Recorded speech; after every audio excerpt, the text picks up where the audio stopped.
दोस्तों, इजरायल और फिलिस्तीन के बीच जारी भीषण संघर्ष लगातार 7वें दिन भी जारी है। इजरायल के लड़ाकू विमान मिसाइल हमले करके तबाही मचा रहा है, वहीं हमास भी लगातार रॉकेट की बारिश कर रहा है। इजरायली सेना की माने तो सोमवार से लेकर अब तक हमास की ओर से 2300 रॉकेट दागे गए हैं। खबरों के मुताबिक इजरायल ने हमास के खिलाफ अब तक का सबसे भीषण हमला शुरू कर दिया है। इसमें गाजा में हमास के मुखिया याह्या अल सिनवार के घर को भी इजरायली मिसाइलों ने मिट्टी के ढेर में तब्दील कर दिया है। इस खूनी संघर्ष में अब तक 41 बच्चों समेत 149 फिलिस्तीनी मारे गए हैं और करीब 1000 लोग घायल हुए हैं। हमास के रॉकेट हमले में इजरायल के भी कम से कम 10 लोगों की मौत हो गई है। इजरायल अब आवासीय इलाकों में इमारतों को निशाना बना रहा है। इजरायली सेना का कहना है कि इन इमारतों में छिपकर हमास के हमलावर लगातार रॉकेट दाग रहे हैं। इजरायल ने रविवार को जोरदार मिसाइल हमला करके कम से कम 2 फिलिस्तीनी बहुमंजिला इमारतों को तबाह कर दिया। इस हमले से पहले इजरायल ने इमारतों में मौजूद लोगों से निकल जाने को कहा था। इन इमारतों में टीवी चैनल अल जजीरा और कई अन्य समाचार एजेंसियों के ऑफिस थे।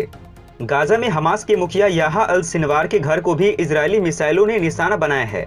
उधर इजरायल में भी हमास की रॉकेट हमलों के बाद लोग सुरक्षित स्थानों पर चले गए हैं। इजरायल सेना के आयरन डोम मिसाइल ने ज्यादातर हमास के रॉकेट को मार गिराया है। इससे पहले गाजा सिटी में शनिवार तड़के इजरायल के हवाई हमले में कम से कम 10 फिलिस्तीनियों की मौत हो गई, जिनमें अधिकांश बच्चे थे। हमास के साथ लड़ाई शुरू होने के बाद से इजरायल के एक हमले में मरने वाले लोगों की यह सबसे बड़ी संख्या है। पिछले महीने यरूशलेम में तनाव से शुरू हुआ यह संघर्ष व्यापक पैमाने पर फैल गया है। अरब और यहूदियों की मिश्रित आबादी वाले इजरायली शहरों में रोज हिंसा देखी जा रही है। इजरायल और हमास के बीच जारी लड़ाई के दौरान वेस्ट बैंक में भी फिलिस्तीनियों ने व्यापक पैमाने पर प्रदर्शन किया।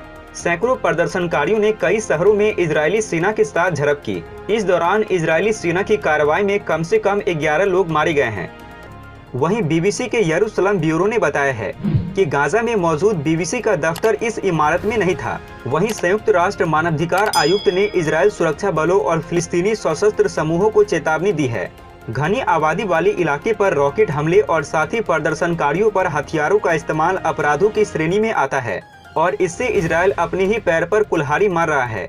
जेनेवा में जारी किए गए बयान में आयुक्त मिशेल बैचले ने अंतर्राष्ट्रीय नियमों के उल्लंघन के आरोप में एक स्वतंत्र जांच की मांग की है और हिंसा रोकने की अपील की है। इससे पहले इजरायल और फिलिस्तीनियों के बीच जारी हमलों पर टिप्पणी करते हुए तुर्की के राष्ट्रपति रेसेप तैयब एर्दोगन ने कहा है कि इजरायल ने सभी सीमाएं लांघ दी है। जस्टिस एंड डेवलपमेंट पार्टी के सदस्यों को ऑनलाइन संबोधित करते हुए एर्दोगन ने कहा है, यह आतंकी राष्ट्र यरूशलेम जैसे शहरों को लूटने की कोशिश कर रहा है। अच्छा सुनो, चैनल को सब्सक्राइब करो, उसके बाद घंटी बजा देना ताकि अगली वीडियो आपसे मिस ना हो पाए। Thank you.